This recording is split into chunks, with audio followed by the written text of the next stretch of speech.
What have we learned? We learned a lot, really. I think you cannot tackle workers in isolation. There's no point just having a programme that runs along and gets lots of people and churning away.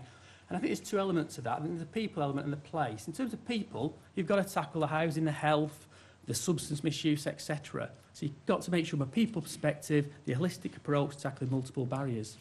And from a place perspective, you've got to look at the social, the economic, the environmental and the physical. There's no point in terms of providing place without actually providing the wider range of support that's required to make that neighbourhood sustainable in the long term.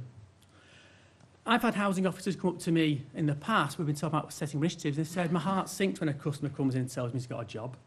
And I think that's an incredible thing to say, not because the housing officer doesn't think it's a good thing for the customer and doesn't think it's a good thing for our business, because they know the trials and the tribulations, lower wage, fluctuating income, leads to real problems. And in terms of long-term sustainability of employment, if that's not achieved, it causes issues around housing benefit in particular for our customers and clearly for us as a business.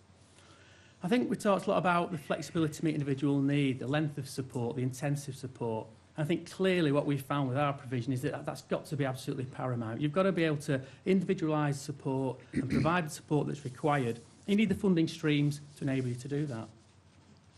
Will talks a lot about partnership. I think that shared agenda is absolutely key. The range of partners we work with, local authorities, funding bodies, voluntary community agencies, other RSLs, housing organisations, is huge. And everybody's talking about the worklessness issue, and everyone's talking about housing and the impact of housing.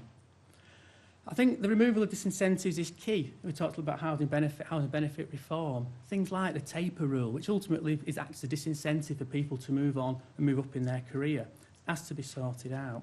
And finally, I'd like to say that in terms of delivery of mixed tenure neighbourhoods, tackling worklessness is absolutely critical.